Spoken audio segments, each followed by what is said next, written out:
الرحيم الحمد لله الملك الحق المبين وبه نستعين فإنه خير ناصر ومعين والصلاة والسلام على شفيع المذنبين سيدنا بالقاسم محمد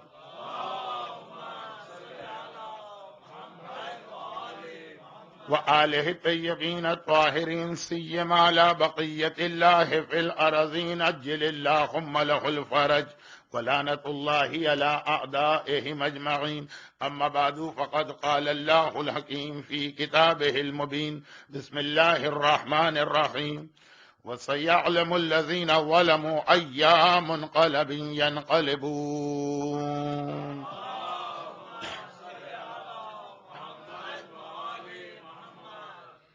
مراجع کرام اور مجتہدین عظام کے درمیان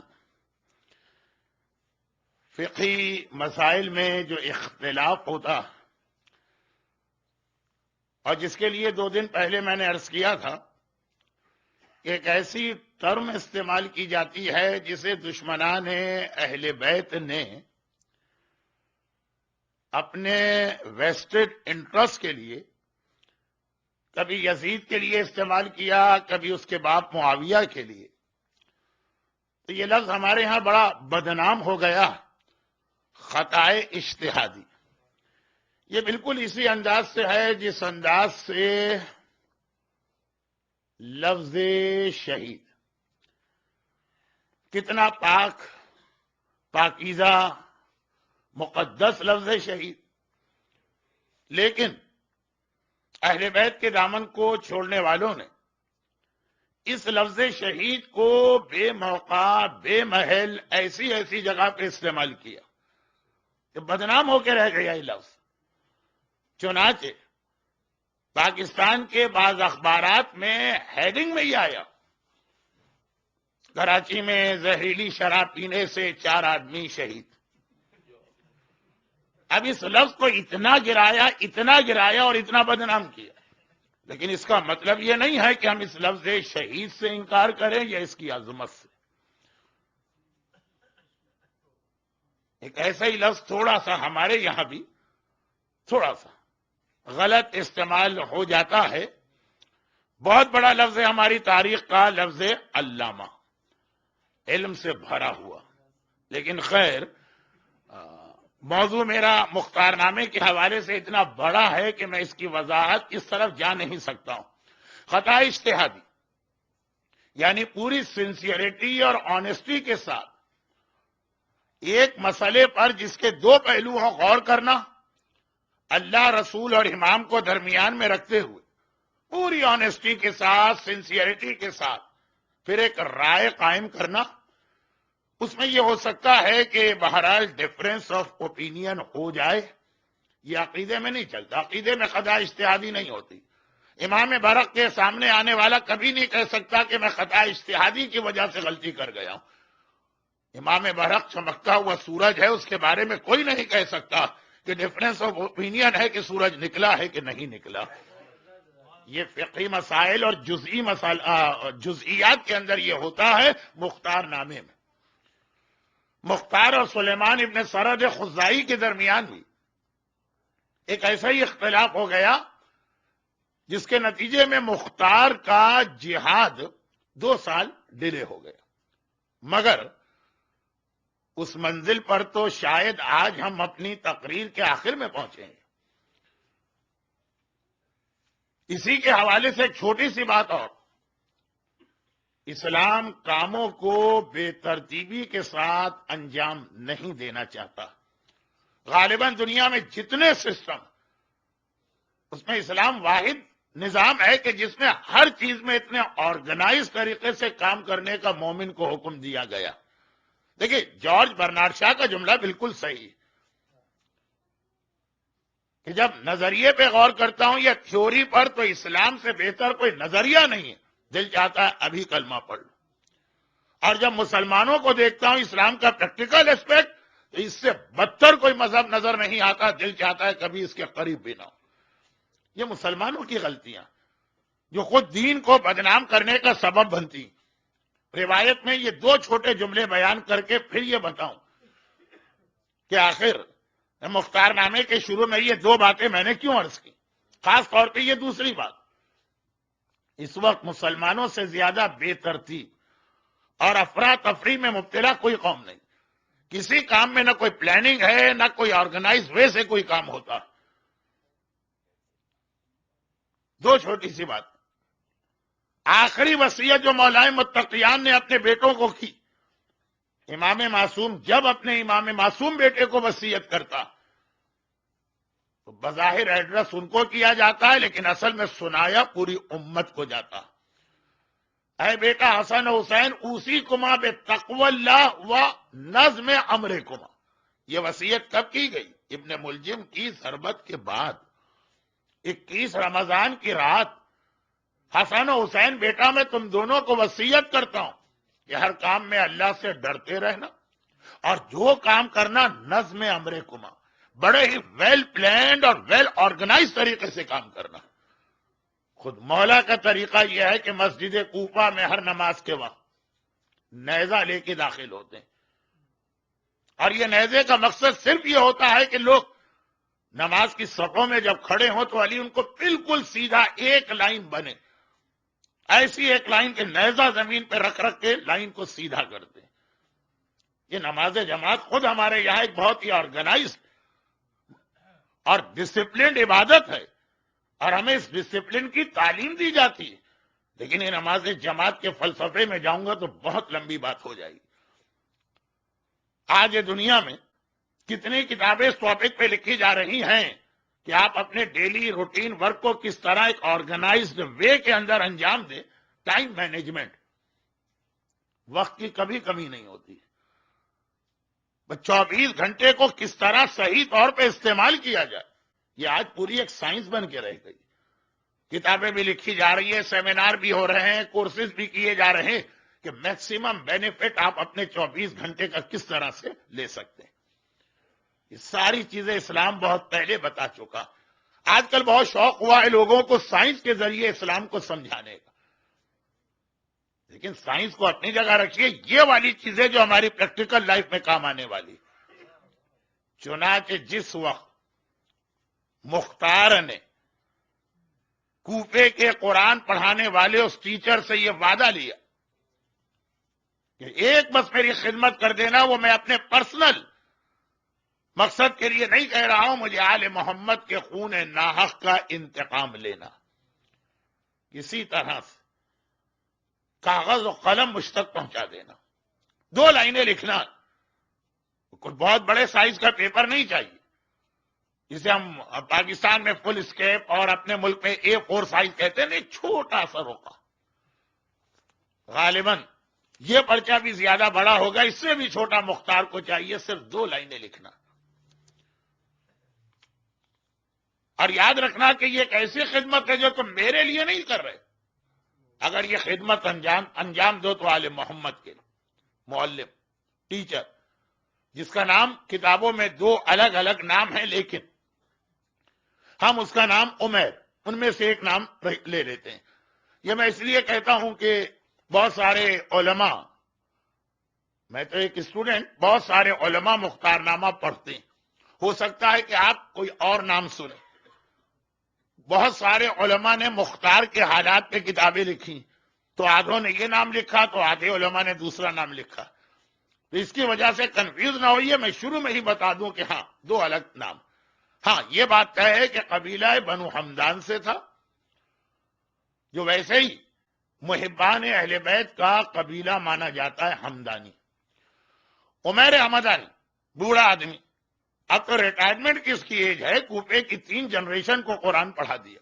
مختار نے وعدہ لیا، وہ گھر آ گئے اپنی بیٹی کی وجہ سے.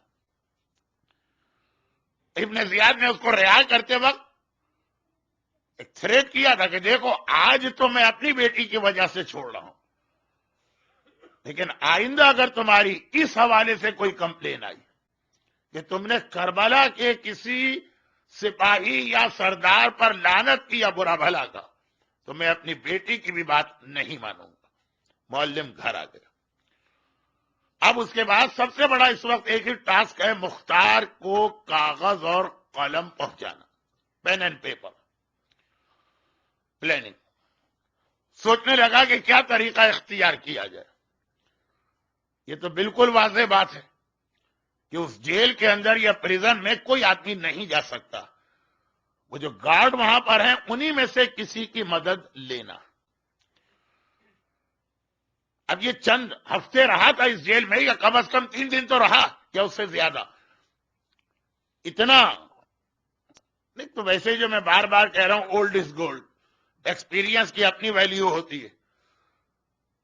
اور پھر یہ تو ٹیچر رہا تھا، اس کا اتنا انٹریکشن 3 جنریشن کے لوگوں سے، اس نے اتنا اندازہ کر لیا کہ جو ان کا انچارج ہے، سپروائزر کہیے، انچارج کہیے، پرانی اردو میں زندانی کہیے، داروغہ کہیے، جو ان کا انچارج ہے وہ دوسروں کے مقابلے میں تھوڑا سا سافٹ لگتا ہے، باتوں میں بھی، چہرے کے اثر سے بھی۔ تو یہ آدمی ایسا، ویسے تو سبھی ایک جیسے لگ رہے ہیں لیکن یہ ذرا بہتر لگ رہا۔ چنانچہ ایک پلاننگ کی، پتا ہے کہ اس کے ڈیوٹی آورز کیا۔ ہر قسم کی جیل یا پریزن میں رات کا وقت زیادہ خطرناک ہوتا۔ جب بھی کوئی آدمی کسی جیل پہ اٹیک کرتا ہے انڈیویجول، ریولیشن میں جو جیلیں توڑی جاتی ہیں وہ نہیں، تو رات کے وقت ہی اٹیک ہوتے ہیں۔ چنانچہ اس کی ڈیوٹی رات کو ہوتی تھی، دن کے وقت اس کا ڈیوٹی ہوتا تھا۔ معلوم ہے اتنے دن جیل میں رہا، ڈیوٹی آورز پتا ہے، انٹینشنلی اور پرپزلی عمیر حمدانی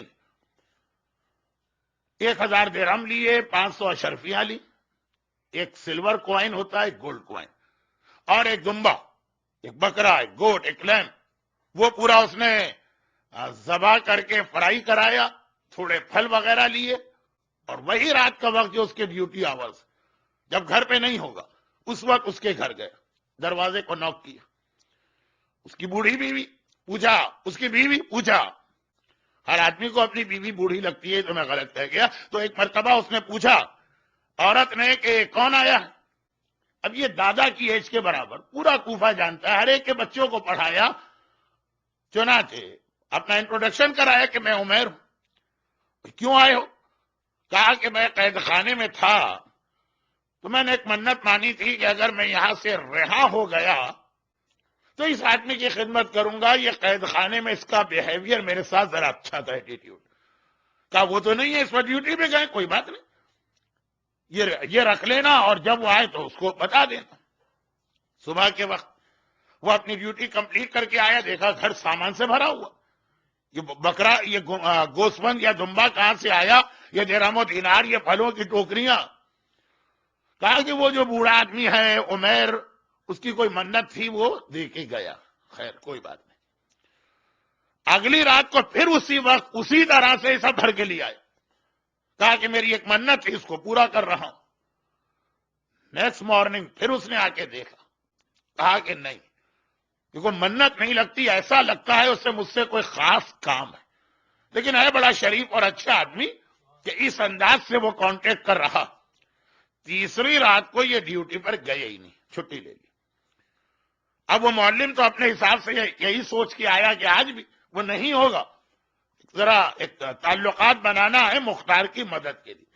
جیسے ہی دروازے پہ نوکنگ کی، خود دروازہ کھول کے وہ آ گئے۔ چلیے کوئی بات نہیں، گھر میں گیا، سامان رکھا،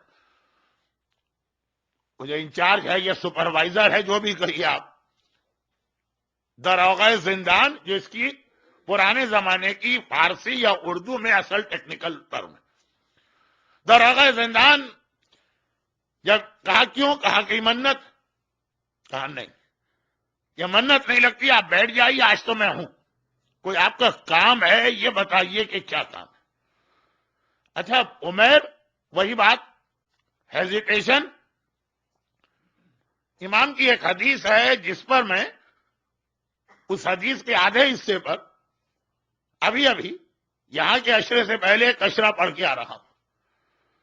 یہاں کے عشرے سے پہلے میں نے جو اشرا پڑھا اس کا موضوع تھا عذاب قبر۔ آئندہ اگر کبھی یہاں آیا تو ابھی سے بتا رہا ہوں کہ عذاب قبر بھی پڑھوں گا۔ اچھا خیر، تو جب عذاب قبر پہ پڑھا تو اس میں پل صراط ایک بہت اہم اسٹیج آتا ہے عذاب قبر کا، بال سے زیادہ باریک، تلوار کی دھار سے زیادہ تیز، آگ سے زیادہ گرم۔ تو امام کی حدیث یہ ہے کہ جب کوئی پل صراط کا جب امام نے ڈسکرپشن کیا تو گھبرا کے کہنے لگا مولا اتنا خطرناک پل ہم کیسے اس پہ سے جائیں گے؟ امام نے کہا ایک پل صراط دنیا میں بھی اور دن رات تمہیں اس پہ سے گزرنا ہوتا ہے، جتنے وہاں کے بارے میں پریشان ہو پہلے یہاں کے لیے پریشان ہو۔ مثلا ایک چھوٹی سی بات، یہ آپ کا پرابلم نہیں ہے لیکن انڈیا اور پاکستان میں لوگوں کا ہے، بیوی اور ماں کے درمیان بیلنس کرنا۔ یہاں تو ایک بات طے ہو گئی ہے کہ ماں جو ہے وہ تو ڈسپوزیبل برتن تھا، اس نے بچپنے میں ہمیں پال دیا، اب اس کا کیا کام، اٹھا کے اس کو باہر پھینکو۔ یہاں تو ایک فیصلہ ہو گیا کہ جو ہے وہ بیوی ہی بیوی ہے، لیکن انڈیا اور پاکستان میں اس یہ پل صراط سے کم نہیں۔ تلوار کی دھار پر سے گزرنا آسان ہے، لیکن دونوں رشتوں میں بیلنس کر کے اللہ کو راضی رکھنا، مسئلہ اللہ کو راضی رکھنے کا یہ نہیں ہے کہ ہم اپنا خاندان فیملی کیسے چلا رہے ہیں، اللہ بھی خوش اور راضی رہے، یہ پل صراط سے کم نہیں ہے۔ تو زندگی میں ایسے بہت سے موقع آتے ہیں جہاں آدمی کو پل صراط جیسے ڈسیشن لینا پڑتے ہیں۔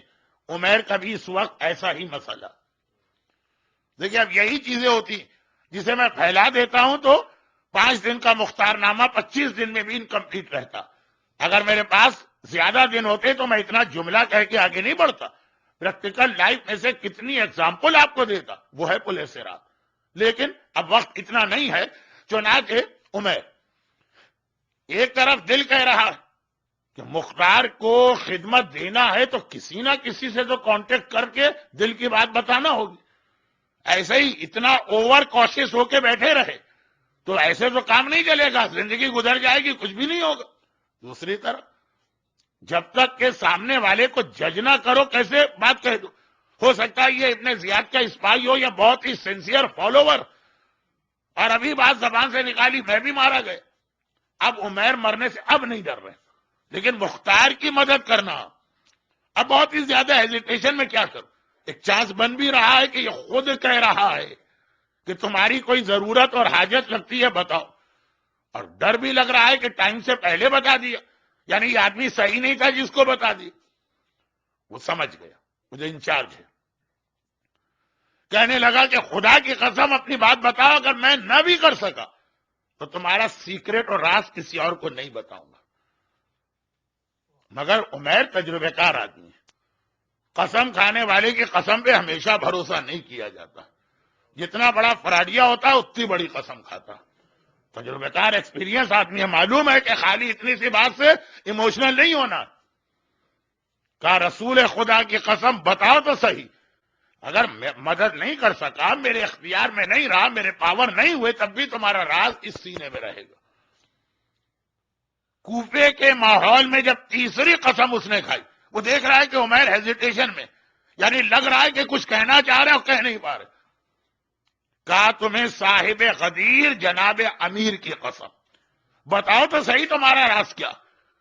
اب اس انداز سے یہ تیسری قسم کھائی کوفے کے اس ماحول میں جہاں ابن زیاد حکمران ہے، قاتلان امام سارے بڑے بڑے پوسٹ کے اوپر ہیں، کوفے کا پورا ماحول دشمنی اہل بیت کا ہے، وہاں پہ ایک آدمی جناب امیر صاحب غدیر کی قسم کھا رہا۔ اب ایک مرتبہ کا رزق تو لینا ہی لینا، اس آدمی کا انداز یہ بتا رہا، کہا کہ یہ مسئلہ، اچھا اب یہ بات بہت لمبی چلی، اگر میرے پاس 100 تقریریں ہوتی تو 1 گھنٹے کی تقریر تو خالی اس ڈائلاگ میں ختم ہو جاتی، لیکن اب میرے پاس وقت نہیں۔ آخر کسی نہ کسی ایک رزق تو لینا ہے، ورنہ تو معاملہ آگے بڑھے گا ہی نہیں۔ تیسری قسم جب کھائی تو یقین ہو گیا۔ ایک مرتبہ کہا کہ ٹھیک، اگر مدد نہیں کر سکے تو میرا راز رکھنا، مسئلہ مختار کی ہیلپ کرنے کا، اور ہیلپ یہ ہے کہ ایک کاغذ اور ایک قلم، پین اینڈ پیپر ان کو پہنچانا۔ وہ جو انچارج ہے اس نے سونا، کہا تمہیں بھی معلوم ہے کہ وہ کتنی خطرناک قسم کی پریزن اور جیل، وہاں پہ صرف محبان اہل بیت رکھے گئے، وہاں کتنی سخت چیکنگ اور مانیٹرنگ، اتنا آسان کام نہیں ہے۔ میں انچارج صحیح، لیکن میرے لیے بھی اتنا ایزی نہیں۔ ایک طریقہ، اب اس قسم کی پوسٹ پہ جو لوگ ہوتے ہیں وہ بے وقوف تو نہیں ہوتے نا، بہرحال وہ اپنی عقل مندی، تعلیم، آئی کیو لیول بلند ہے، انٹلیکچوئل ہے تو بڑی پوسٹ پہ رکھے جاتے ہیں. کا ایک طریقہ، تم میرے باپ کی ایج کے برابر ہو، لیکن اگر اس بات پہ تیار ہو کہ لوگوں کے سامنے تمہیں میں ماروں گا، تمہارا امامہ کھینچ کے اتاروں گا، تمہاری داڑھی نوچوں گا، ہو سکتا ہے تمہارے چہرے پہ بھی تھوکوں. اب آپ حضرات گلوبل ولیج میں رہتے ہیں، دنیا قریب ہے، یہ آپ کو معلوم ہے کہ ہمارے یہاں انڈیا اور پاکستان میں کسی کے چہرے پہ تھوکنا تو بہت انسلٹنگ بات ہے تو ہر جگہ، لیکن عرب کلچر کے اندر یہ اتنی بڑی بات بھی نہیں ہے، ایک عام سا طریقہ. تو کہا کہ چہرے پہ ہو سکتا ہے تھوکنا بھی پڑے، لیکن مار پیٹ تو اچھی طرح سے ہوگی، تو میرے باپ کی عمر کے برابر، اور وہ بھی اتنے ایجڈ.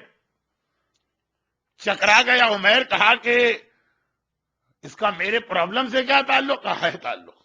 ابن زیاد بڑا ہوشیار اور چالاک آدمی. میں بہت احتیاط سے بات کہہ رہا ہوں، اس لیے کہ بہرحال مجلس میں ہر ایج کے لوگ ہوتے ہیں. کہا جاتا ہے، ابن زیاد کے حوالے سے کہہ رہا ہوں، جو اس ٹائپ کے بچے ہوتے ہیں، یہ جائز طریقے سے دنیا میں نہیں آتے، وہ ہوتے بڑے چالاک ہیں. تو کہا جاتا ہے، اب اس کے اوپر بحث کا تو موقع نہیں ہے، نہ اتنی کوئی ریسرچ کی ضرورت. اس نے یہ قید خانہ یا یہ جیل ابن زیاد کی نگاہ میں بہت اہم ہے. ایسے ایسے لوگوں کو اس نے رکھا ہے، اس کو معلوم ہے ان میں سے ہر آدمی اپنی جگہ اکیلا ایک ریولیوشن لا سکتا. چنانچہ جو اس نے ان کے اوپر سپاہی رکھے، جو پوری پولیس گارڈ، یہ سب ایسے رکھے ہیں کہ سب ایک دوسرے کے دشمن. ان سب کو جمع کر کے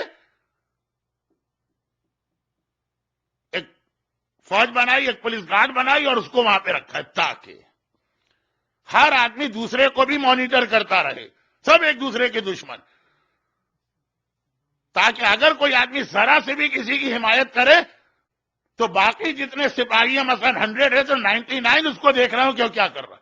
ایک دوسرے کے ڈر کی وجہ سے کوئی آدمی ابن زیاد کے آرڈرز کے اگینسٹ نہیں جا سکتا.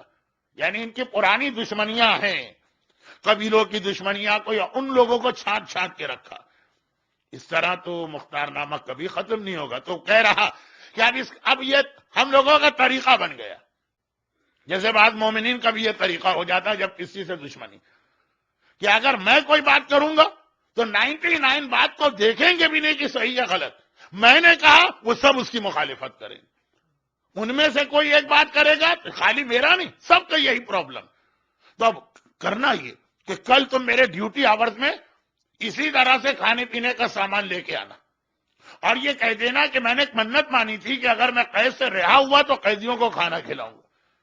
یہ منت بالکل سمجھ میں آتی ہے کہ ایسی منت ہوتی. کیا یہ اجازت ہے کہ میں قیدیوں کو کھانا کھلاؤں؟ میں یہ سنتے ہی تم پہ ناراض ہوں گا. ایک مرتبہ تمہارے چہرے پہ تھوکوں گا، ایک مرتبہ تمہارا امامہ کھینچ کے اتاروں گا، ایک مرتبہ تمہاری داڑھی پہ ہاتھ رکھ ماروں گا، ایک مرتبہ تمہیں 2-4 مکے اور لاتے ماروں گا.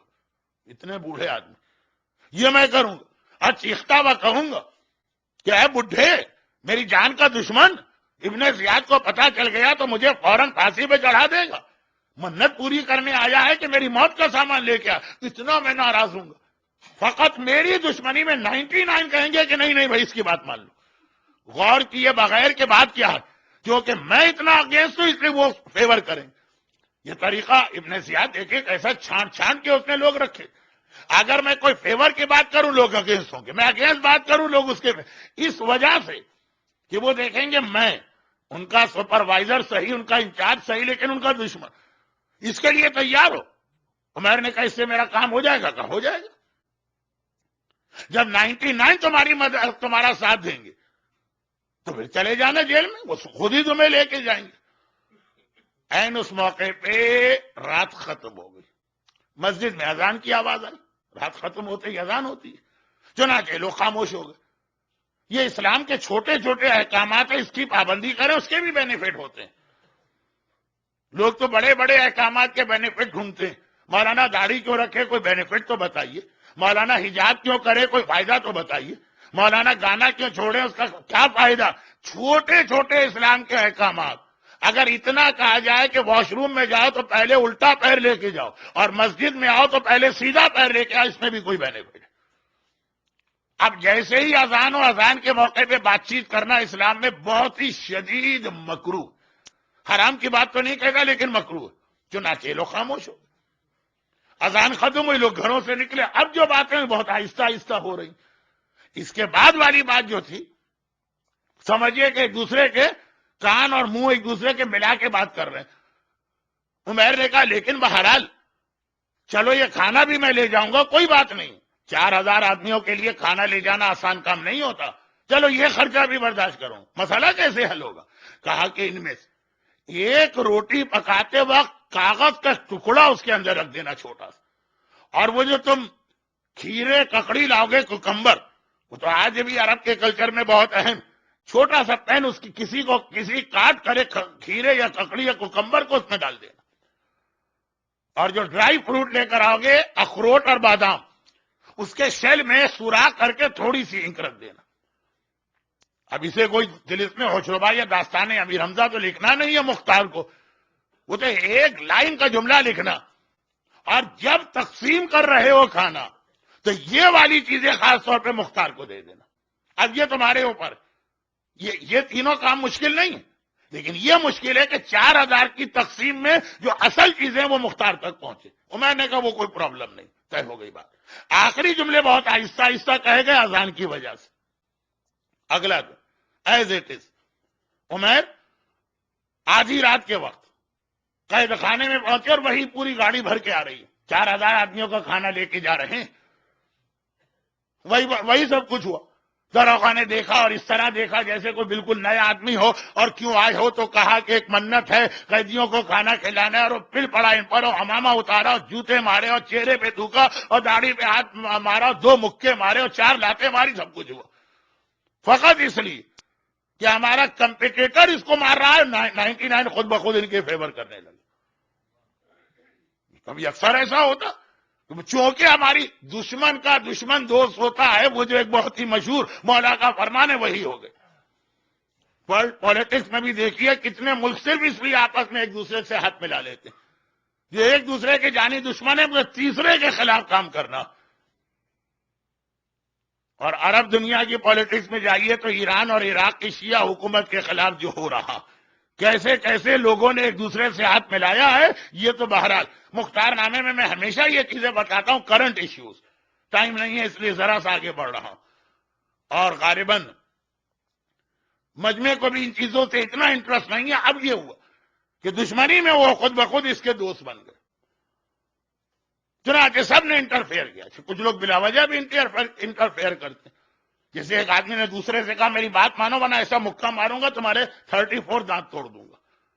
قریب سے گزرنے والے نے کہا دانت تو 32 ہوتے ہیں، 34 کیسے؟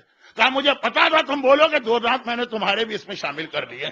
تو یہ جو بعض اوقات بلکہ بہت سے لوگوں کی عادت ہوتی، اچھا جہاں پہ انٹرفیئر کرنا چاہیے وہاں کوئی انٹرفیئر نہیں کرتا۔ ارے مولانا وہ حجاب کرے نہ کرے ہمارا کیا تعلق، وہ نماز پڑھے نہ پڑھے ہمارا کیا تعلق، اپنی قبر میں تو ہم اکیلے جائیں گے، قبر میں امر بالمعروف کا بھی جواب دینا ہے، اکیلے وکیلے کی بات نہ کریں، پوری فیملی کی ذمہ داری آپ پر، پورے فرینڈ سرکل کی ذمہ داری آپ پر، پوری کمیونٹی کی ذمہ داری آپ پر۔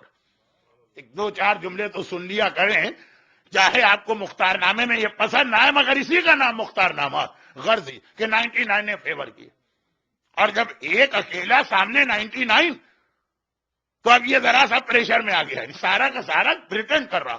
کہا کہ بھائی اتنا پریشر ڈال رہے ہو تو چلو، لیکن دیکھو اگر کسی نے اپنے زیاد کو بتا دیا تو؟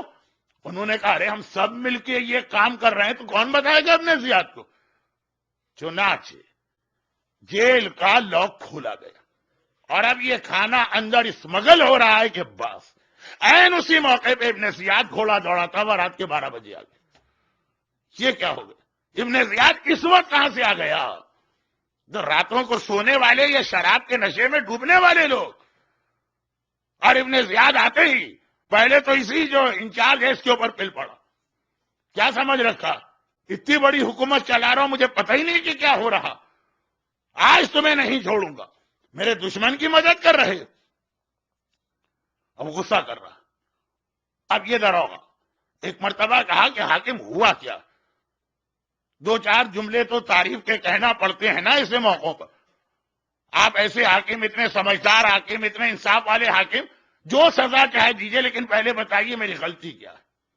کہا گیا تمہاری غلطی ہے کہ تم نے مختار کو کچھ چیزیں اسمگل کرنا چاہیے وہ اس کھانے کے اندر.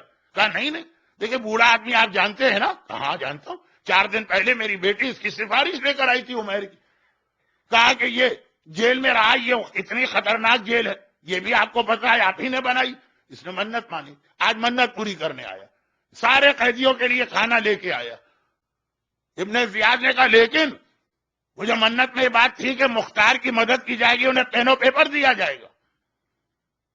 اب اس وقت ریڈ ہینڈڈ پکڑے گئے ہیں، لیکن بہرحال اب ایک ہی بات تھی، کیا ابن زیاد کس نے آپ کو یہ غلط خبر دی؟ کوئی اس میں پین و پیپر نہیں. کہا نہیں، مجھے بہت ہی اتھینٹک سورس نے بتایا. کہا یہ سامنے رکھا ہے کھانا، ابھی تو خالی لاک کھولا جا رہا تھا، کھلا بھی نہیں تھا، ڈھونڈ لی. اور اب یہ دل ہی دل میں دعا بھی کر رہے ہیں کہ خدا بندہ، یہاں تک تو ہمارے اختیار میں تھا، ہم نے اس کو روک دیا، کنوینس کر دی. اب اگر پین و پیپر نکل آئے تو بات ختم. دونوں مرنے کو تیار ہیں. اس وقت مرنا پرابلم نہیں ہے، مختار تک یہ چیز پہنچنا چاہیے. لیکن ابن زیاد کو یہ نہیں پتا کہ یہ پیپر کہاں رکھا گیا. وہ جو بات ہوئی تھی نا کہ ایک روٹی کے اندر رکھ دینا، اس وقت تو بہت چپکے چپکے یہ بات کر رہے تھے، فجر کا وقت ہو گیا تھا. اور پین کو ایک کوکمبر کے اندر بہت احتیاط سے تھوڑا سا کٹ کر کے رکھ کے دوبارہ اس کو جوڑ دینا کوکمبر. وہ نہیں سنا تھا جو بھی اسپائی تھا. اذان کی وجہ سے یہ لوگ خاموش ہوئے تھے. اذان کے بعد آواز ان کی بہت ہی لو تھی. یہ آخری بات نہیں، 4,500 قیدیوں کا کھانا، اس کے اندر ایک ایک کو اٹھا کے جبکہ پتا بھی نہیں ہے کہ کس طریقے سے. مختار نے، ابن زیاد نے وہی رینڈم چیکنگ کی. اس زمانے میں مشینیں تو ہیں نہیں. ادھر دیکھا ادھر دیکھا، روٹیاں اٹھائی، اس کے ذہن میں تھا کہ 2 روٹیوں کے بیچ میں ہوگا، وہ بھی دیکھ لیا. ذہن میں تھا کہ کمبر کے درمیان ہوگا، وہ بھی دیکھ لیا، کچھ نہیں ملا. اور یہ سارے کے سارے 100 آدمی اس کے اپنے سلیکٹڈ آدمی ہیں. اب جب کچھ نہیں ملا تو بڑی ایمبیریسمنٹ فیل ہوئی. چنانچہ ایک مرتبہ غصے کے عالم میں پیچھے مڑا، کہا ادھر آؤ. اب جو کہا تو سامنے آیا ایک نوجوان. اوہو، یہ جو دیکھا اس پولیس کے انچارج نے، یہ اس کا ایڈاپٹڈ بیٹا تھا. اولاد تھی نہیں، سڑک پہ ایک بیٹا پڑا ملا تھا، اسے اٹھا کے اس نے ایڈاپشن کیا تھا. اب اسلام کا ایک بہت اہم حکم ہے ایڈاپشن، بہت بڑی نیکی، لیکن ایڈاپٹڈ چائلڈ سے پیرنٹ کا کوئی ریلیشن نہیں بنتا. چنانچہ جیسے ہی وہ بالغ ہو اس سے پردہ واجب ہو جاتا.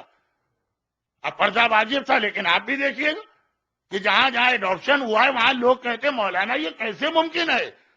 ایک لڑکی، اس کو پتہ ہی نہیں کہ میں ایڈاپشن کے ذریعے ان کی بیٹی ہوں. 9 سال کی ہو گئی، ہم کہہ دیں ہم تمہارے باپ نہیں ہیں، خبردار ہمارے قریب نہ آنا، یعنی اپنی باڈی ہم سے ٹچ نہ ہونے دینا. اس کی پرسنالٹی ڈیمیج ہو جائے گی. 15 سال تک ایک بچہ اپنی ماں سمجھتا رہا، اب حجاب واجب ہو گئے. مولانا یہ پرسنالٹی ڈیمیج ہو جاتی ہے اس طرح سے.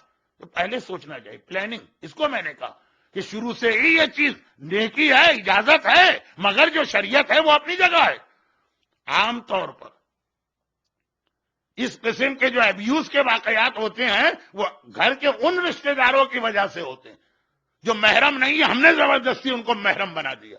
پتا چلا کہ یہ ایڈاپٹڈ لڑکا جب ذرا بڑا ہو تو خود جس کو اپنی ماں کہہ رہا تھا اس پہ اس نے بری نگاہ ڈالی. میں بہت احتیاط سے بات کر رہا ہوں. اور 2 دن پہلے داروغہ نے اس کو بری طرح ڈانٹا.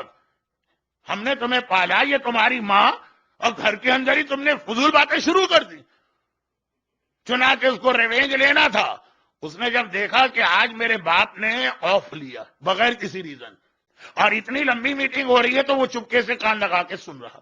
ساری باتیں سن لی، لیکن جو اہم ترین بات تھی وہ تو اذان کے بعد ہوئی تھی، وہ بھی نہیں سن سکا.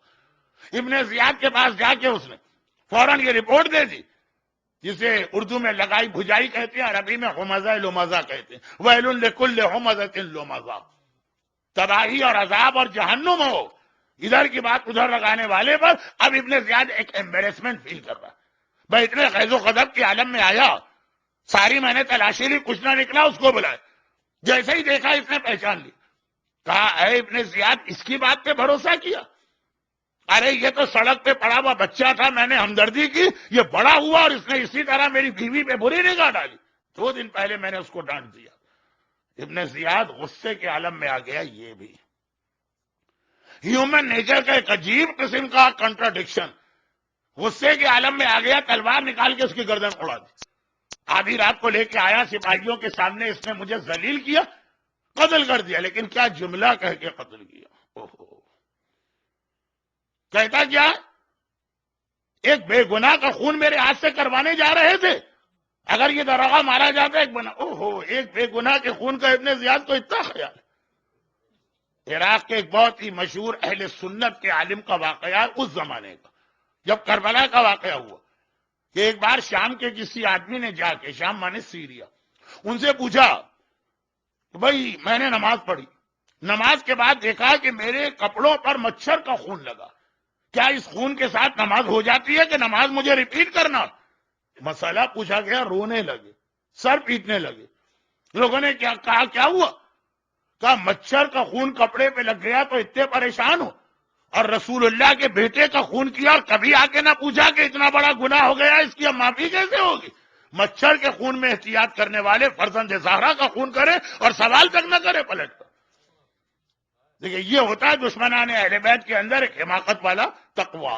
کہا ایک بے گناہ کے خون سے میرے ہاتھ رنگنا چاہتے ہو؟ کربلا میں حسین کے بچے اور بچیاں تمہارے ظلم کا نشانہ بنتے رہے، اس وقت یہ خیال نہ آیا، خیال آ رہا، لیکن خیر وہ تو اس اسپائی کی گردن اڑا کے چلا گیا، اور اتنا اس وقت غصے میں بھی تھا اور ایمبریسمنٹ میں بھی تھا کہ آگے اس نے کچھ کہا ہی نہیں۔ چنانچہ جب اس نے منع بھی نہیں کیا تو ایک طرح کی پرمیشن مل گئی کہ اب تو کھلاؤ قیدیوں کو کھانا۔ اب ایک بار قیدیوں کو کھانا دیا گیا، اور آپ کو پتا ہے نا عربی کا ایک محاورہ القاسم و محروم، جب کسی کی ذمہ داری لگاؤ کہ یہ نیاز تقسیم کر دو لوگوں میں، ہمیشہ جو تقسیم کرنے والا ہے نا ذمہ دار، وہ ہمیشہ خالی ہاتھ رہتا۔ یہ عربوں میں ہوتا ہوگا، ہمارے ہاں تو الٹا ہوتا ہے، اس کے ڈبل نیاز جاتی ہے۔ تو اب یہ جو ہے نا، یہ جس کے حوالے آپ نے یہ انتظام کیا ہے، اب یہ اس کی دانش مندی پر ہے، خود ہی تقسیم کرے۔ تو وہی والی روٹی ابن زیاد کو اگر پتا ہوتا کسی روٹی کے اندر پیپر ہے، سوچا بھی نہیں تھا، وہی والی روٹی، وہی کوکمبر، وہی ڈرائی فروٹ میں سے اخروٹ اور بادام کے شیل وہی مختار تک پہنچائی، اور 4000 قیدی لمبا یہاں سے وہاں تک قید خانہ گئے اور آئے۔ اتنی دیر میں مختار کو ایک ہی جملہ تو لکھنا تھا، وہ جملہ لکھ چکا تھا، اور جب واپس آ رہے ہیں تو یہ کاغذ ان کی جیب میں چپکے سے ڈال دیے۔ اتنا اندھیرا، قیدی تو ایک دوسرے کو دیکھ لیں گے کیونکہ ان کی آنکھیں اندھیرے میں ہی کام کر رہی ہیں، سپاہی کہاں دیکھیں گے، باہر روشنی سے آئے۔ اور ایک مرتبہ یہ کھانا تقسیم کرا کے گھر واپس آئے، معلم نے آ کے جیب میں ہاتھ ڈالا، مختار کا ایک خط تھا، 2 خط، ایک اپنے بہنوئی کے نام، ایک اپنی بہن کے نام۔ بہن سے کہا تھا کہ بہن تمہارا بھائی اس وقت ابن زیاد کی قید میں، اپنے شوہر سے کہو میری رہائی کا انتظام کر۔ اور بہنوئی کے نام خط تھا کہ آپ کی بڑی عزت ہے یزید کے دربار میں، آپ میری سفارش کی، اور یہ دونوں پرچے جیب میں۔ یہ یہاں تک کا تو مشن ہو گیا۔ اب مسئلہ یہ کہ یہ خط کیسے پہنچا جائے مختار کی بہن، اس لیے کہ معلم کو بھی پتا کہ ابن زیاد کو معلوم ہے کہ مدینے کے اندر مختار کی بڑی سورس والی بہن رہتی ہے، عام بہن نہیں، بڑی جس کے ریسورسز ہیں، حضرت عمر کی بہو اور عبداللہ ابن عمر کی بیوی۔ تو اس نے پوری ایک کوشش کی ہوگی کہ مختار کی کوئی انفارمیشن وہاں تک نہ پہنچے۔ میں 2 مرتبہ اس کی آنکھوں میں آ چکا ہوں۔ اب اگر یہ خط لے کے میں باہر نکلا کوفے سے، ہو سکتا ہے وہاں کوفے کے گیٹ کے اوپر آلریڈی یہ انسٹرکشن کہ اس عمیر کو کوفے سے باہر نہ جانے دینا۔ اب کیا کیا جائے؟ اب ایک طریقہ یہ بھی ہوتا، کہا کہ ابن زیاد سمجھ رہا ہوگا کہ اگر میں اس کے اگینسٹ کوئی لیٹر لے کے جا رہا ہوں تو چھپ کے جاؤں گا۔ میں چھپ کے جاؤ نہیں، اس طرح جاؤ کہ وہ اس کو اطمینان ہو جائے کہ اگر ان کے دل میں چور ہے نا، چور کی داڑھی میں تنکا ہوتا، کہ اگر اس کے دل میں چور ہے تو یہ تو میرے پاس نہیں آتا۔ اگلے دن کیا کیا اس نے؟ پہنا احرام، حج کا زمانہ قریب تھا، احرام پہنا اور سیدھا اپنے گھر سے نکل کے ابن زیاد کے محل کے سامنے گیا۔ کوفے کی مسجد کے پیچھے ہی تو ابن زیاد کا محل تھا، دارالامارہ۔ یہ بھی عجیب بات کہ اس دارالامارہ کو یزید کے بعد والے حکمران عبد الملک ابن مروان ابن حکم نے توڑوایا. مجھے کسی نے بتایا کہ چند سال پہلے تک ہم اس کی زیارت کرتے تھے اور بعد میں بنا ہوگا. ایکچوئل جو دارالامارہ تھا وہ عبد الملک ابن مروان نے توڑوا دیا. کب توڑوائے تھا؟ جب وہ موسب ابن زبیر اپرائزنگ کی تھی یزید کے خلاف، وہاں کے گورنر بن گئے تھے، ان کا سر جب کاٹ کے اس محل میں لایا گیا. عبد الملک وزٹ کرنے آئے، ایک بوڑھے نے دیکھا، بے اختیار کہا اللہ اکبر. عبد الملک نے کہا کٹا ہوا سر دیکھ کے اللہ اکبر کیوں کہہ رہے؟ کہا کہ یہ میں یہاں پہ 4 سر دیکھ چکا ہوں. پہلے حسین مظلوم کا سر ابن زیاد کے سامنے آئے، پھر ابن زیاد کا کٹا سر مختار کے سامنے آئے، پھر مختار کا کٹا سر اس موسب کے سامنے آیا، اب موسب کا کٹا سر تیرے سامنے آ رہا. بے اختیار اپنی جگہ سے کھڑا ہو گیا. واللہ لا اراک اللہ خامسا، قسم بخدا خدا تجھے 5واں سر یہاں پہ نہ دکھائے گا، محل ہی توڑ دو. یہ ہے سیعلم الذین ظلموا. حسین کا سر جس نے کاٹا ابن زیاد، خود ابن زیاد کے سر مختار کے سامنے آئے. مختار کا مشن پورا ہو گیا، وہ حسین کے راستے پہ چل کے فیالتنی کہتے تھے، شہید ہوئے، ان کا سر آئے. جو ان کا قاتل تھا موسب، اس کا سر کاٹا گیا. یہ مختار نامے کا پورا مختار نامے کا ایک شارٹ میسج. دارالامارہ کوفے میں ابن زیاد کا محل ہے، وہاں پہنچے اور پہنچ کے بآواز بلند کہا لبیک اللہم لبیک لبیک لا شریک لک لبیک. ابن زیاد نے پوچھا بھائی کیا ہے؟ یہ آواز کیسے آئی؟ محل کے جو گارڈ تھے انہوں نے کہا کہ بوڑھا آدمی احرام پہنے ہوئے تلبیہ پڑھ رہا. ابن زیاد نے کہا حج پہ جا رہا، بلاؤ. یہ بھی ایک تماشا ہوتا ہے. اتنے بڑے بڑے ظالم حاجی سے کہتے ہیں ہمارے حق میں دعا کیجیے گا. ہم تو تمہارے حق میں دعا کرنے کو تیار ہیں، مگر تم خود اپنے کیریکٹر کے ذریعے ہماری ہر دعا کو کاٹ رہے. باپ نے بیٹے کو گاڑی لے کے دی تو کہا چلاؤ. بیٹے نے کہا بابا میں جا رہا ہوں، آپ دعا کیجیے گا. کہا میری دعا 40 مائل پر آور سے زیادہ کام نہیں آتی ہے. تو اب یہ کہ سامنے والے کو بھی تو کچھ کرنا ہے نا، خالی دعا سے تو دنیا نہیں چلتی. دعا بہت اہم چیز ہے. چنانچہ حاجیوں کی جب بات ہوتی تھی تو فوراً بلاتے تھے. حج ہمیشہ سے اپنے پولیٹیکل پروجیکشن کا ذریعہ حکمرانوں کا رہا ہے، چاہے وہ یزید اور ابن زیاد ہوں، چاہے آج کے وہابی حکمران ہوں، ہمیشہ سے ایک طریقہ رہا حج کو سیلف پروجیکشن. تو اب بلایا، اچھا بلایا، دیکھا چہرہ، ابن زیاد چکرا گیا. کہا کہ اے بوڑھے، یا تو اتنے سالوں سے کبھی ہماری تمہاری ملاقات ہی نہیں ہوئی، یا ہفتے میں 3 مرتبہ تو میرے سامنے آ رہا ہے، کیا ہوا بھائی؟ کہا کہ اے ابن زیاد، میں جیل میں تھا تو میں نے منت مانی تھی کہ اگر چھوٹ گیا تو اسی سال حج پہ جاؤں گا. ابن زیاد نے سر پکڑ لیا. بڑے میاں کتنی منتیں مان کے بیٹھے تھے، ہر 2 دن بعد ایک منت سن رہا ہوں. عمیر نے کہا کہ اے ابن زیاد، حاکم سے ڈرنا ہی چاہیے، جو حاکم سے نہیں ڈرتا وہ مارا جاتا ہے. یہ تیرا خوف تھا جو منتیں مان رہا ہوں. اب حج یعنی مکہ، حج یعنی مکہ. مگر ابن زیاد نے ایک سوال کر لیا، خالی مکہ جا رہے ہو کہ مدینے بھی جانا؟ اگر لفظ مدینہ ان کی زبان پہ آ جائے تو مدینے سے فوراً اس کا دماغ کلک کرے گا، ارے مدینے میں تو مختار کی بہن بھی رہتی، ابھی تو حج کی وجہ سے اس کا ذہن الجھا ہوا ہے مکے میں، خانہ خدا میں. ایک مرتبہ کہا کہ خالی حج کرنے جا رہے ہو نا، مدینے وغیرہ تو نہیں جاؤ گے؟ کہنے لگے نہیں ابن زیاد، میں صرف حج کروں گا لیکن مکمل حج کروں گا. ابن زیاد نے کہا حج تو مکمل کرنا چاہیے، لو 500 اشرفیہ میری جانب سے لے جاؤ، حاجی کی مدد کا ثواب مجھے ملے.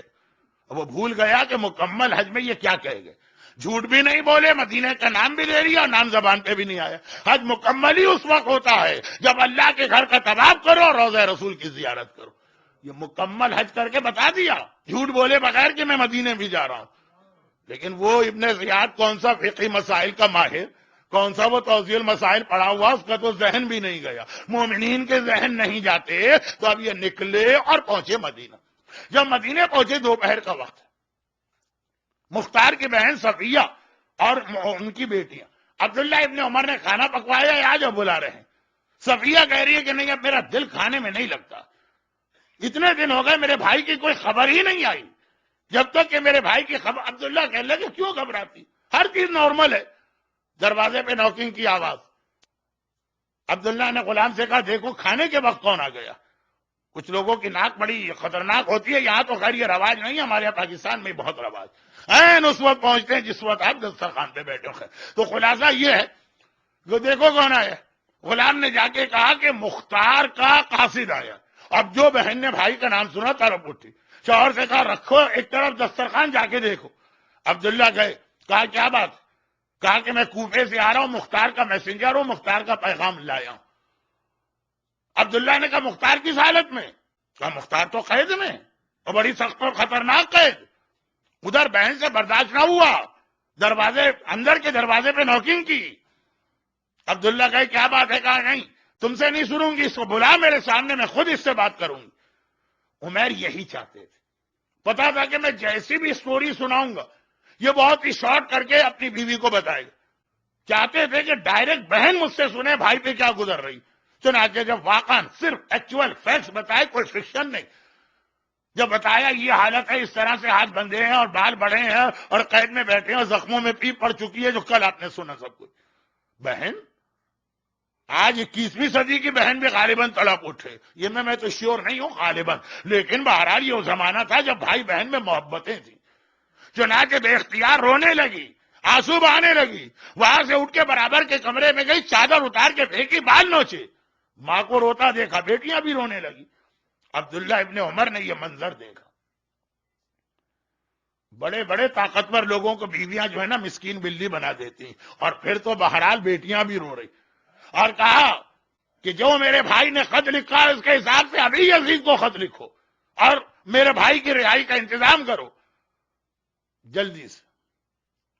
دنیا کی سب سے بڑی ہائیڈرل پاور یا پانی والی طاقت کون سی ہے؟ تو ڈیم آپ کے یہاں بھی بنا ہوا ہے نا کہیں پہ, ہمارے یہاں بھی بنا ہے, کہ عورت کے آنسو. اور یہ تو ریئل آنسو تھے, ایکچوئل آنسو تھے, کوئی ساڑی خریدنے کے لیے نہیں تھے, کوئی نیکلس خریدنے کے لیے نہیں تھے, واقعاً ایک بہن کے آنسو تھے. چنانچہ فوراً خط لکھا, یا یزید تجھے پتا ہے کہ ہمارا خاندان کیا, اور تجھے معلوم ہے کہ میرے بابا حضرت عمر کتنے احسانات ہیں تیرے خاندان پر, آج میری خاطر مختار کو رہا کر. خط لکھا, لیکن ہیزیٹیٹ کر رہے ہیں, اتنا پتا ہے کہ مختار ایک محب اہل بیت, ان کی مدد نہیں کرنا. کہا کہ خط تو میں نے لکھ دیا, لیکن کون آج کل کے زمانے میں سیزن میں شام جائے گا, اتنی گرمی ہے, اب رکھ دو, رہن دو, خط لکھ دیا نا, رکھ دو, میں ڈھونڈتا ہوں کوئی آدمی, جب ملے گا تو بھجوا دوں گا. یہ سارے جو ٹالنے کے طریقے ہوتے ہیں عمیر, ان کا مشن پورا ہو گیا. مختار سے وعدہ کیا تھا تمہارا خط تمہاری بہن کو پہنچاؤں گا, پہنچا دے, لیکن مسئلہ یہ تھا کہ مختار کی مدد نہیں کر رہے, آل محمد کی مدد کرنا, یعنی آل محمد کی خدمت کرنا چاہتے ہیں. فوراً کہا کہ عبداللہ ابن عمر میں تیار ہوں. اس نے کہا پاگل ہو رہے, اتنے کوفے سے تھکے ہوئے آئے بوڑھے آدمی حج کر کے, تمہاری عجیب حالت. کہا کہ میں جاؤں گا, میں تیار ہوں. صفیہ کو موقع مل گیا, کہا شوہر سے کہا جب موجود ہے آدمی تو ڈھونڈنے کی کیا ضرورت ہے, بھیجو اسے. اب وہ جا رہے ہیں, اور صفیہ یعنی بہن اپنے بھائی کی خبر لانے والے سے خوش ہو گا, انہیں 2000 دینار دیے اور انہیں لینے سے انکار کیا. کہا کام میں صرف اللہ کے لیے کر رہا ہوں, پیسے لے کے اپنی نیت کو خراب نہیں کرنا چاہتا. لیکن آخری مرتبہ کہہ رہا ہوں, اب اس کے بعد تو کل واقعات بالکل بدلیں گے, آخری مرتبہ کہہ رہا ہوں, لیکن اولڈ از گولڈ, تجربے کار آدمی. اس میں سے 2000 ٹھکرا دیے, 50 اٹھا لی جیب میں رکھے, اور کہا کہ میں یہ 50 جو اٹھا لیے یہ آگے بہت کام آئیں گے. جیب میں رکھے اور سیدھے شام پہنچے. پہنچ تو گئے, شام میں پہنچ تو گئے, لیکن اب ایک عجیب مسئلہ ہے کہ یزید کے محل میں انٹر کون ہونے دے ان کو. کربلا کے واقعے کے بعد ویسے ہی وہاں سیکورٹی چیکنگ بہت بڑھ گئی تھی شام میں, اور یہ تو ایک عام آدمی جس کا کوئی شام میں سیریا میں جاننے والا بھی نہیں, انتہائی پریشان. میں آ تو گیا, مگر یہ مختار کی بہن کا مکان نہیں ہے کہ ایک عام آدمی جا کے آپ نے بیل بجائی اور ملاقات ہو گئی. یزید کا محل, روز آنا جاتے ہیں, 18 دن تک صبح سے شام دروازے کے سامنے بیٹھے رہے محل کے. انٹر ہونا تو دور کی بات, قریب بھی نہیں بیٹھنے دیتے جتنے بھی سپاہی یا پہرے دار, دور بیٹھو, ہٹو یہاں سے. کیا کروں, صبح سے شام یہ لگے رہتے اپنے مشن میں, شام کو واپس آ جاتے مسافر خانے ہوٹل. ایک دن مسجد کے امام نے, جس محلے میں رہتے ہیں جہاں فجر کی اور مغرب کی نماز پڑھتے ہیں, بس زور اثر تو وہاں گزرتی ہے, جو آج کل آپ شام میں جا کے جس مسجد کی زیارت کرتے ہیں وہی تو یزید کا محل تھا. لیکن جس جگہ ان کا ہوٹل ہے وہاں کی مسجد میں نماز پڑھتے ہیں. 18 دن ہو گئے، ایک دن امام مسجد کھڑا ہوا. اب یہاں دو روایتیں لیکن بہت ہلکا سا ڈفرنس ہے ورژن. بعض علماء نے لکھا کہ وہ ایک سبزی بیچنے والا تھا جس کے یہاں یہ صبح و شام سبزی لیتے تھے، کھانا خود پکاتے تھے. بعض نے کہا مسجد کا امام، وہ کھڑا ہوا مسجد میں، یہ نماز پڑھ کے چلے گئے. کہا بھائی مسجد والوں، ہمارے درمیان مشہور ہے کہ الکوفی لا یوفی، کوفے والا کبھی وفا نہیں کرتا، مگر اب تو ہم لوگ لگ رہا ہے وفا نہیں کرے. 18 دن سے ایک مسافر ہمارے درمیان پورا دن غائب رہتا ہے، رات کو آتا ہے بہت پریشان، اور چہرے پہ آثار بھی ایسے ہیں کہ پریشان. آج تک ہم نے اس سے پوچھا کہ اس کا کیا پرابلم ہے، کس لیے وہ شام میں آیا ہے، ہم اس کی کیا ہیلپ کر سکتے ہیں. نمازیوں نے کہا واقعا ہم سے بڑی غلطی ہوئی، اور آپ ہی ہم میں سب سے سینئر اور تجربے کار ہیں، آپ جائیے معلوم کر کے آئیے، اور پھر جو جیسا بھی کام ہو ہم میں سے جو کر سکتا ہو. نمازیوں میں ہر قسم کے لوگ ہوتے ہیں، کوئی پیسے والا ہوتا ہے، کسی کے تعلقات ہیں، کسی کے پاس کوئی سرکاری پوسٹ ہے، تو جیسا کام ہو آپ ہم کو بتائیے گا. امام مسجد گیا غلام کے پاس، اور باقی باتیں کل ہوں گی. مگر یہ جو آخری بات یہاں پہ اٹکی آ کے، یہ اسلام کا بہت اہم اصول، یہ یزیدیوں کے درمیان بات ہو رہی کہ ایک مسلمان 18 دن سے پریشان، اور ہم نے پلٹ کے پوچھا بھی نہیں کہ ہم تمہاری کیا مدد کر سکتے ہیں. مومن کی مدد کرنا اور مومن کے کام آنا، یہ اسلام کا اتنا اہم حکم ہے کہ علی ابن یقطین جیسے عظیم صحابی کو، جنہوں نے 4 اماموں کا زمانہ دیکھا، جن کا پورا خاندان آل یقطین معصومین کا انتہائی وفادار تھا، صرف اس لیے 7ویں امام نے اپنے گھر آنے اور زیارت کی اجازت نہیں دی. یہ غریب مزدور ان کے پاس آیا تھا، وہ پرائم منسٹر تھے، تو کسی کام میں مصروف تھے، اس سے کہا ابھی میں ملاقات نہیں کر سکتا. یہ واقعہ حضرت علامہ رشید ترابی نے، تو خیر یہ واقعہ تو بڑا مشہور، حضرت علامہ رشید ترابی نے ابھی میں غلط جگہ یہ جملہ کہہ گیا، کراچی کے پہلے کمشنر پاکستان بننے کے بعد 18 نقوی سید ابو طالب نقوی، جو سر رضا علی کے داماد، ان کے چہلم کی مجلس میں یہ واقعہ پڑھا کہ میں نے علی ابن یقطین کا واقعہ ایک بار، حضرت علامہ رشید ترابی فرما رہے ہیں کہ ایک بار میں نے پڑھا، بہت پہلے کی بات 30s میں، اور اس میں یہ تھا کہ علی ابن یقطین کو ہارون نے آفر کی تھی میرے پرائم منسٹر بن جاؤ. ہارون ظالم، پہلی مجلس میں آپ سنا امام رضا نے ظاہر سے کہا کہ تمہارا سفر ہی آرام ہے، ایک ظالم سے ملنے آ رہے. خالی ملنے پہ امام نے منع کر دیا کہ سفر حرام، یہ تو پرائم منسٹر بننا. وہ آئے 7ویں امام کے پاس، کہا مولا مجھے آفر ہوئی ہے، بتائیے میں کیا کروں. یہ بہت اہم اسلام کا مسئلہ ہے، کل بتاؤں گا، آج ٹائم نہیں رہا. کبھی بھی کوئی کام یا ایکشن اپنی مرضی سے نہ کرے، ہر چیز میں پہلے امام سے پوچھنا. حتیٰ ان کو معلوم ہے کہ معصومین کنڈیم کرتے ہیں ظالم کے پاس جانے سے، تو جیسے ہی آفر آئی تھی منع کر دینا چاہیے. نہیں، پہلے امام سے پوچھوں گا، ہو سکتا ہے میرے لیے مسئلہ الگ ہو اور اس کے لیے مسئلہ الگ. خود سے فیصلہ بھی نہیں کیا، امام کے پاس ہر کام کو امام کی جانب پلٹاؤ. آئے کہا مولا بتائیے، مجھے معلوم ہے کہ آپ منع کر دیں گے. امام نے کہا نہیں، تمہیں جو آفر کی گئی ہے یہاں بیٹھ کے تو تم کتنے مومنین کو فائدہ پہنچا سکتے ہو. آفر کی ہارون نے، جو روزانہ صاحبان ایمان کا قتل کر رہا. تم پرائم منسٹر بن کے پتہ نہیں کتنے مومنین کی جان بچاؤ. میں تمہیں پرمیشن دیتا ہوں، لیکن ایک کنڈیشن، وہ یہ کہ کبھی کوئی مومن تمہارے دروازے سے خالی ہاتھ واپس نہیں جانا چاہیے. میرا وعدہ کہ اگر تم نے اپنے وعدے کو پورا کیا تو نہ کبھی تمہیں جیل ہوگی، نہ تمہیں کبھی حکمران قتل کرے. ہر پرائم منسٹر آخر میں اپنے ہی بادشاہ کے ہاتھوں قتل ہوتا تھا یا جیل ڈالا جاتا. خاص ہارون برمکی خاندان کا تو اس نے بیڑا غرق کر دیا. لیکن میرا تم سے وعدہ، مرحوم AP نقوی نے علامہ ترابی کی مجلس میں یہ واقعہ سنا اور کہا، وہ انڈین سول سروس کی بات ہے، اس وقت تو پاکستان انڈیا بنے نہیں. مولا میں آپ سے وعدہ کرتا ہوں کوئی مومن میرے دروازے سے خالی ہاتھ نہیں جائے گا. آپ بھی اپنا وعدہ پورا کیجئے. اور واقعا بڑا سخت زمانہ بھی ان پہ آخر میں آیا، لیکن اللہ نے ان 2 چیزوں سے انہیں بچایا. تو یہ اللہ کا وعدہ. مومن کو کبھی خالی ہاتھ واپس نہ پلٹاؤ. جنہوں نے زندگی میں کبھی اس اصول پہ عمل کیا, اگر آپ کے پاس پیسے ہیں اور کسی کو ضرورت ہے آپ مدد کریں. اگر آپ کے پاس کوئی ایسا اسٹیٹس و عہدہ ہے جس سے آپ کسی مومن کو فائدہ پہنچا سکتے ہیں, فائدہ پہنچائیے. اگر آپ کے پاس کچھ اور نہیں ہے, ٹائم ہے, اور اس کو اس وقت آپ کے ٹائم کی ضرورت ہے, اسے ٹائم دیجیے. یہاں تک روایتوں میں کہ آیا ایک شخص میرے چوتھے امام کے پاس, جب وہ خانہ کعبہ کا طواف کر رہے ہیں, طواف مینس 7 سرکٹ کا چوتھے یا تیسرے چکر, مولا میں مکے میں 90% لوگ باہر کے ہوتے ہیں, مولا میں باہر کا ایک مومن ہوں, مجھے ایک ضروری کام پیش آ گیا, ہے کوئی یہاں پہ ہمارا شیعہ؟ میں تو نہیں جانتا, آپ تو جانتے ہوں گے. امام نے کہا کیوں؟ کہا کہ مجھے ایک ہیلپر کی ضرورت. امام نے کہا مجھ سے دوسرے کا نام لے رہے ہو, مجھ سے کیوں نہیں کہتے ہو؟ مولا آپ تو میرے امام اور آپ طواف کر رہے ہیں, طواف ایک عبادت ہے. امام نے توڑ دیا طواف اور کہا کہ اگر میں طواف کمپلیٹ کروں تو مجھے ایک طواف کا ثواب ملے گا, اور اگر میں مومن کی مدد کروں تو ہر قدم پر مجھے ایسے 70,000 طواف کا ثواب ملے گا. خالی زبان سے کہا نہیں, اپنا طواف توڑ دیا اور گئے اس کے ساتھ. آقا حسین مومن آیا, کہا مولا ایک ضروری کام ہے, میری مدد کر دیجیے. آقا چلے, راستے میں مسجد النبوی کے سامنے سے گزر ہوا, دیکھا امام حسن وہاں بیٹھے ہوئے.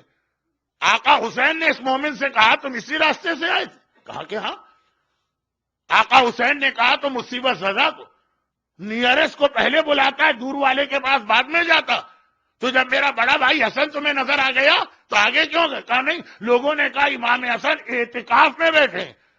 کہا کہ تیری کتنی بڑی غلطی, اگر میرے بھائی حسن کو پتا چلتا وہ اپنا اعتکاف توڑ دیتے, اس لیے کہ ایک اعتکاف پر ایک اعتکاف کا ثواب ہے, اور مومن کی مدد پہ 70 لاکھ اعتکاف کا ثواب ملتا ہے. اتنا تو آپ بھی جانتے. ختم بات میری. یہ پریکٹیکل میسیجز ہیں مختار نامے کے, ٹائم میرے پاس بہت کم ہے. اتنا تو آپ بھی جانتے ہیں کہ سنت روزے کا یہ مسئلہ ہے کہ اگر آپ نے سنت روزہ رکھا اور کسی مومن نے خالی یہ کہہ دیا کھا لو, مومن کا دل نہ توڑو, روزہ بے شک توڑ دو. روزہ ٹوٹنے پر ٹوٹے ہوئے روزے کا ثواب جڑے ہوئے روزے سے 70 گنا زیادہ ہوتا. اور یہی ایک مسئلہ لوگوں کو یاد, مومن کی مدد میں اور کچھ یاد نہیں. پیسے سے مدد کرنا ہے وہ یاد نہیں, جسمانی محنت سے مدد کرنا ہے وہ یاد نہیں, ٹائم دینا ہے یہ یاد ہے, روزہ توڑ دینا. چنانچہ بہت سے لوگ ہمارے یہاں کراچی میں غدیر کا 27 رجب کا روزہ رکھتے ہیں, اس لیے کہ روزہ رکھ کے ابھی نکلیں گے باہر, کوئی صاحب پان کی گلوڑی پیش کریں گے, کوئی صاحب کوئی چیز چھالیاں لے کے کھڑے ہوں گے, روزہ رکھتے روزہ توڑنے کے لیے. خالی روزے کے لیے مومن کی, روزہ توڑنے کے لیے مومن نہیں ہے. ہر چیز کے اندر مومن کی مدد, ہر چیز میں مومن کی خدمت. سیریا کا رہنے والا, یزید کے شہر کا رہنے والا, یزیدیوں سے کہہ رہا ہے کہ ہمیں مدد کرنا, اور صاحب ایمان ایک دوسرے کے اگینسٹ تو ہر کام کرنے کو تیار ہیں. مدد کی کوئی بات نہیں ہے. جبکہ کربلا میں اہل بیت نے جہاں ہمیں ہر میسج دیا وہاں یہ میسج بھی دیا. عربی کا ایک لفظ ہے التحاب, یہ سائیکالوجی کی بھی ایک ٹرم. التحاب کا مطلب یہ ہے کہ مثلا آپ بہت پیاسے ہیں اور آپ کے سامنے ٹھنڈا پانی آ گیا, جیسے ہی پانی آیا ایک دم آپ کو لگے گا میری پیاس 10 ٹائمز بڑھ گئی. پانی دیکھ کر پیاس بڑھ جاتی, ویسے ہی پیاسے تھے پانی دیکھ کر. اور 3 سال کی بچی, اہل بیت کا لٹا ہوا قافلہ کوفے میں داخل ہو گیا. عمر سعد کو جلدی ہے دربار جانے کی. ابن زیاد کہتا ہے قافلے کو بازار میں روک دو. کیوں؟ 2 وجوہات بتا رہا ہے جو میں پہلے بیان کر چکا ہوں. کہا ایک تو میرے دربار کا ڈیکوریشن کمپلیٹ نہیں ہوا. پہلے دربار کا ڈیکوریشن ہے چاہے محمد کی نواسیاں جلتے سورج میں شہر کوفہ میں بے مقنا چادر کے جلتی رہے. اور نمبر 2 یہ ہے کہ کوفے کے لوگ اچھی طرح سے رسول کی بیٹیوں کا تماشا دیکھیں. زینب کا اونٹ جہاں پہ جا کے رکا, پرانا زمانہ, پتلی پتلی تنگ گلیاں, چھوٹے چھوٹے مکان ہیں. اس مکان کی چھت پہ بہت ہی ضعیف مومنہ بیٹھی ہے, ام حبیبہ, جسے کچھ پتہ ہی نہیں دنیا میں کیا ہو رہا. آج حکم حاکم آیا کہ ہر عورت گھر کی چھت پہ آ کے بیٹھے. وہ آ کے بیٹھ گئی. دیکھا میرے گھر کے سامنے جو اونٹ رکا اس میں ایک ضعیفہ اپنے بالوں سے اپنا چہرہ چھپا اس طرح بیٹھی کہ ان کی گود میں ایک ننھی سی بچی سر رکھے ہوئے. بچی کے رخسار پہ تماچوں کے نشان اور بچی کے زخمی کان چھت سے بھی نظر آ رہے ہیں. اور بچی نے چہرہ اٹھایا. کہا پھوپھی اماں کیا یہاں بھی ہمیں کوئی پانی دینے والا نہیں ہے؟ زینب تو کیا جواب دے؟ ام حبیبہ کا دل تڑپ اٹھا، دوڑ کے گئی، ٹھنڈے پانی کا کوزہ لایا، ہاتھ بڑھا کے کوزہ سکینہ کو دیا۔ سکینہ 3 دن نہیں، اب تو 4-5 دن ہو گئے پیاسی ہے، اور اتنی پیاسی بچی، پانی ہاتھ میں آیا، التہاب، پانی، پیاس اور بڑھ گئی، پانی پینا چاہتی ہے۔ ام حبیبہ کی آواز آئی، بچی جب پانی پی لے تو میرے حق میں 2 دعائیں کرنا، اس لیے کہ میں نے سنا خدا تم جیسے یتیموں اور قیدیوں کی دعا بہت جلد پوری کرتا ہے۔ سکینہ نے کہا تیری دعا کیا ہے؟ کہا پہلی دعا تو ابھی میرے دل میں آئی، خدا میرے بچوں کو تیری طرح سے یتیم و اسیر نہ کرے۔ ہائے ننھی سکینہ، ننھے ہاتھ جوڑے، آسمان کو دیکھا، خدا بندہ جیسی یتیمی اور اسیری سکینہ پر آئی ہے، میرے بابا کے کٹے سر کا واسطہ مومنہ کے بچے اس سے محفوظ رہیں۔ اور ہاں تیری دوسری دعا کیا ہے؟ کہا بہت بوڑھی ہو گئی ہوں، دوسری دعا یہ ہے کہ مرنے سے پہلے کم سے کم ایک بار خدا مدینے کی زیارت کا موقع دے دے۔ سکینہ تو دعا کرنے لگی، زینب نے دشمنوں کے شہر میں اپنے شہر کا نام سنا، ایک بار چونک کے ادھر متوجہ ہوئی اور کہا کہ اے ضعیفہ مدینے کیوں جانا چاہتی ہے؟ ام حبیبہ نے کہا مدینہ میرے آقا علی کا شہر ہے، میری شہزادی فاطمہ کا وطن ہے۔ زینب نے کہا لیکن اب تو علی بھی نہ رہے، اب تو فاطمہ بھی نہ رہی۔ وہ کہتی ہے تو کیا ہوا؟ علی کا بیٹا میرا آقا حسین تو ہے، فاطمہ کی بیٹی میری شہزادی زینب تو ہے، اپنا نام سننا تھا۔ زینب نے کہا اے ضعیفہ کیا نام سنا ہے یا زینب کو پہچانتی بھی ہے؟ وہ فخر سے کہتی ہے بھلا کیسی باتیں کرتی ہو، جب تک طاقت تھی ہر سال بی بی کی زیارت کو جاتی تھی، میں بھلا زینب کو نہ پہچانوں؟ بس اتنا سننا تھا۔ زینب نے دائیں بائیں دیکھا، کوئی نامحرم کی توجہ نہیں ہے، چہرے سے بالوں کو ذرا سا ہٹایا، اے ام حبیبہ ذرا دیکھ کے پہچان لے، میں ہی فاطمہ کی بیٹی زینب ہوں۔ ام حبیبہ نے شہزادی زینب کو دیکھا، بے اختیار صرف ایک جملہ کہا، ارے شہزادی آپ میرے شہر میں اس طرح آ گئی، سر پہ چادر نہیں ہے، بال کھلے ہیں، بازوؤں میں رسی ہے، ارے میرا آقا عباس کہاں چلا گیا؟ ہائے عباس کی بہن، چادر کس نے چھینی، رسیاں کس نے؟ الا ولعنت اللہ علی اعدائہم اجمعین۔ پروردگارا تجھے شریکت الحسین عقیلہ بنی ہاشم کے ان مصائب کا واسطہ، مشکل کشا کائنات علی کی مشکل کشا پوتی سکینہ کا واسطہ، جو اتنے مصائب میں بھی مومنوں کے لیے دعا کر رہی ہے، تجھے باب الحوائج عباس کا واسطہ، اتنا بھروسہ ہے ام حبیبہ کو، جب تک عباس زندہ ہے کوئی زینب کی چادر پہ ہاتھ نہیں ڈال سکتا۔ جو مومنین اور مومنات آج کی مجلس میں جمع ہیں، ان کو اور ان کے گھر والوں، ان کے روزی کے ذرائع اور ان کی اولادوں کو ہر آفت و پریشانی سے محفوظ فرما۔ خدا بندہ ان کے آنسوؤں کا اتنا قیمتی بنا لے کہ رومال زہرا میں جمع ہو کر اس دنیا کی ہر مشکلات میں مدد کا سبب اور آخرت میں شفاعت کا ذریعہ بنے۔ خدا بندہ صف عزا پر کھڑے ہونے سے پہلے ان مومنین اور مومنات کی تمام حاجتوں کو پورا کر دے۔ دنیا بھر کے شیعان حیدر کرار، خصوصاً عراق اور پاکستان کے مظلوم محبان اہل بیت کو اپنے حفظ و ایمان میں فرما۔ خدا بندہ حبیب ابن مظاہر اور مختار ابن ابی عبیدہ کی طرح ہمیں بھی اپنے دین آل محمد حسین اور عزاداری حسین کے لیے ہر قربانی دینے کا جذبہ عطا فرما، اور ان مظالم کے انتقام کے لیے ظہور امام میں تعجیل فرما۔ غیبت امام میں ہمیں اپنی ساری ذمہ داریاں ادا کرنے اور بعد ظہور امام کی فوج کا سپاہی بننے کی توفیق عطا فرما۔ جتنے بیمار ہیں ان کو شفا کاملہ عطا فرما۔ ہمارے جتنے مرحومین ہیں ان کو اعلی علیین میں جوار اہل بیت سے ملحق فرما۔ خاص طور پر جن مرحومین کے لیے آج ایصال ثواب ہے انہیں اعلی علیین میں جوار شہداء کربلا سے ملحق فرما۔ یہ مرحومین کے نام ہیں: مرحومہ ولایت النساء بیگم عابد پاشا، مرحوم میر وزیر علی، مرحوم سید سجاد علی، مرحومہ اقبال النساء بیگم، مرحوم یوسف علی خان عقیل، مرحومہ زہرا بیگم، اس خانوادے کے دیگر تمام مرحومین، آج کی مجلس میں جو مومنین اور مومنات ہیں ان کے خاندان کے تمام مرحومین، تمام شہداء اسلام و ملت کل اموات مومنین و مومنات سورہ فاتحہ۔ بسم اللہ الرحمن الرحیم الحمد للہ رب العالمین الرحمن الرحیم مالک یوم الدین ایاک نعبد و ایاک نستعین اهدنا الصراط المستقیم صراط الذین انعمت علیہم غیر المغضوب علیہم ولا الضالین۔ ماتم حسین